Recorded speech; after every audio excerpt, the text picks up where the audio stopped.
नमस्कार, पायल फॅशन बुटीकमध्ये तुम्हा सर्वांचं खूप खूप स्वागत आहे।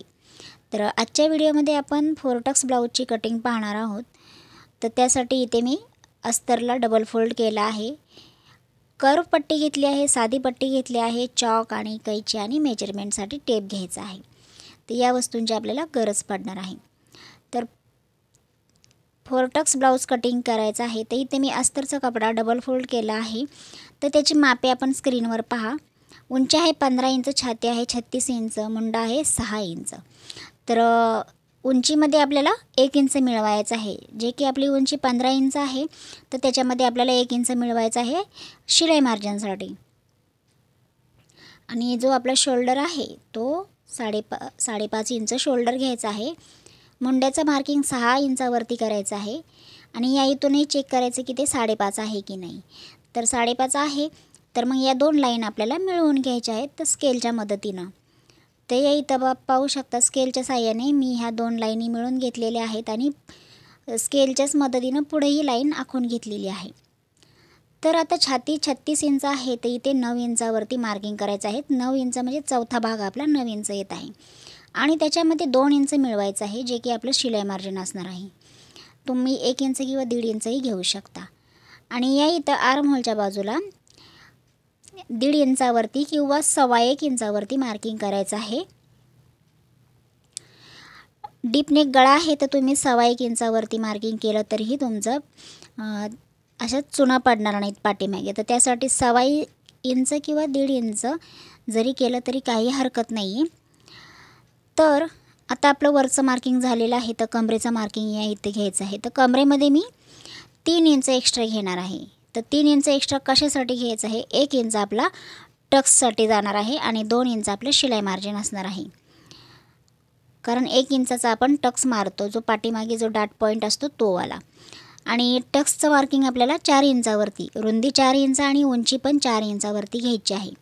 आणि अर्धा इंच आपलं बघू शकता शिलाईमध्ये जाणार आहे, जे आपण 1 इंच एक्स्ट्रा घेतला आहे। तर त्यासाठी हे अर्धा इंच आपण शिलाईमध्ये घालवणार आहे। तर आता आपल्याला बाकीचं मार्किंग झालं आहे, तर गळ्याची रुंदी घ्यायची आहे। तर डीप नेक गळा आहे, म्हणजे 10 इंचाचा गळा आहे, तर 2.25 इंचावरती मी मार्किंग केलं आहे रुंदी। आणि गळ्याची उंची 10-10.5 इंच घेतली आहे। अर्धा इंच आपल्याला शिलाईमध्ये जाणार आहे, तर त्यासाठी 10.5 इंच आणि ब्रॉड घेतला आहे 3 इंच। तर लाईन ड्रॉ करून व्यवस्थित असा याला गोल आकार देऊन घ्यायचा आहे। तर आता काय करायचं आहे, डीप नेक असल्यामुळे आपण आर्म होलच्या साईडला डाऊन न करता आपण गळ्याच्या बाजूला थोडंसं 2 लाईन, जे टेपच्या आपल्या 2 लाईन असतात, त्या 2 लाईन किंवा 3 लाईन तुम्ही डाऊन करू शकता। तर हे आता आपण आत्ताच कट नाही करायचं, नंतरनं जेव्हा आपण जे दोन्ही पार्ट मागचा आणि पुढचा एकावर एक ठेवू त्यावेळेस दोन्ही सेम पद्धतीनं कट करून घेऊया। तर आपली ही कटिंग झालेली आहे पाठच्या भागाची। तर गळ्याची कटिंग मी आत्ताच करणार नाही, गळ्याची कटिंग मी जेव्हा ब्लाऊज स्टिच करणार त्यावेळेस करत असते। आणि आता आपल्याला फ्रंट भाग कट करायचा आहे, तर त्यासाठी जो बॅक भाग आहे पाठीमागचा तो ठेवून घ्यायचा आहे अस्तरवरती या पद्धतीनं। तर आता जो पाठचा भाग ठेवून घेतल्यानंतर ना आपल्याला आता पुढच्या भागात काय काय चेंजेस करायचे आहेत ते पाहूयात। तर बघू शकता, ही जी ओपन साईड आहे इकडे मी अर्धा इंचाचं मार्किंग म्हणजे कपडा एक्स्ट्रा सोडलेला आहे। तर तो एक्स्ट्रा कशासाठी सोडलेला आहे, जेव्हा आपण बटन पट्टी तयार करतो तर त्यासाठी अर्धा इंच आपलं शिलाईमध्ये जातं। तर त्यासाठी आपल्याला हे अर्धा इंच एक्स्ट्रा सोडायचं आहे। आणि खालच्या भागामध्ये आपल्याला 1 इंच वाढवायचं आहे। साधा ब्लाऊज आहे फोरटक्स, तर आपल्याला पुढच्या भागामध्ये 2 इंच वाढवून घ्यायचं आहे। पाठच्या भागापेक्षा 1 इंच वाढवून घ्यायचं आहे। आणि हे अर्धा इंच आपलं आय हुकच्या पट्टीसाठी, म्हणजेच काच बटन पट्टी किंवा आय हुकच्या पट्टीसाठी लागणार आहे। आणि अशा प्रकारे टॅप करून घ्यायचं आणि जे पाठचं आर्म होलच्या साईडचं मार्किंग आहे ते बघा व्यवस्थित आलं।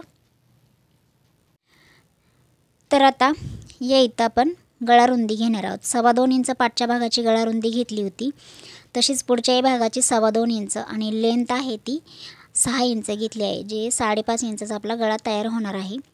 ब्रॉड घेतला आहे 2.5 इंच आणि या प्रकारे आपला बॉक्स तयार करून घ्यायचा आणि गोलाकार आकार देऊन घ्यायचा आहे। त्याच्यानंतर जे आर्म होल आहे तर त्याच्या बाजूला आपल्याला 1 इंचावरती मार्किंग करायचं आहे आणि या पद्धतीनं शेप देऊन घ्यायचा आहे.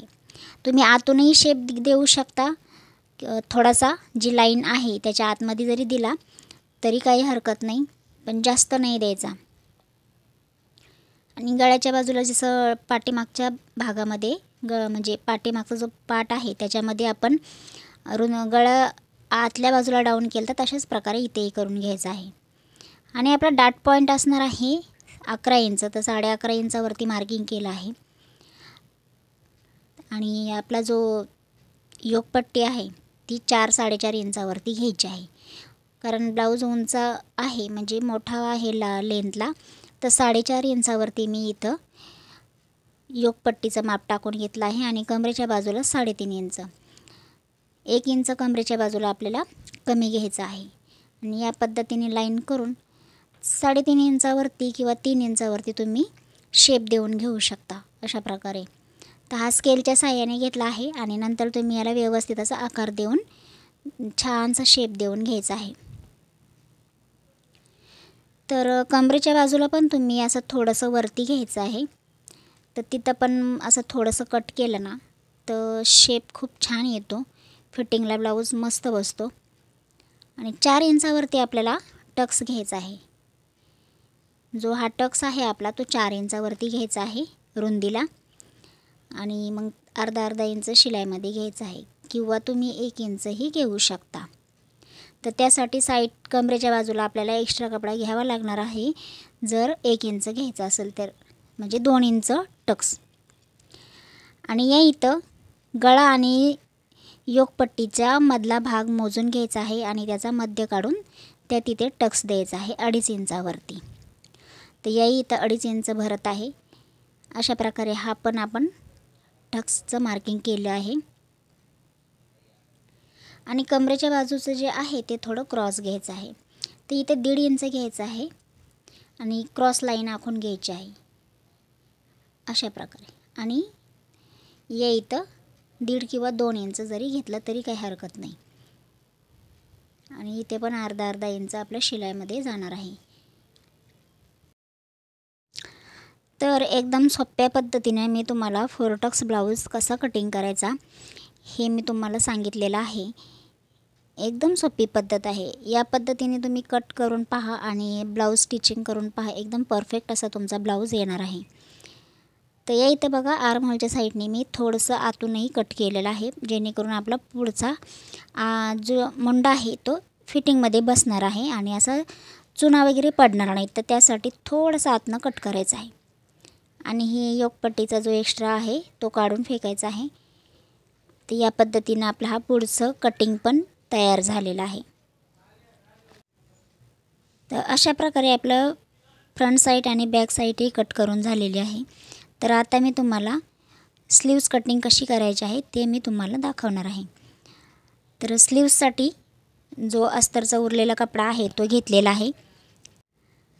तर या इथं 2 स्लीव्स काढायचे आहेत, तर 4 फोल्ड कपडा घेतलेला आहे.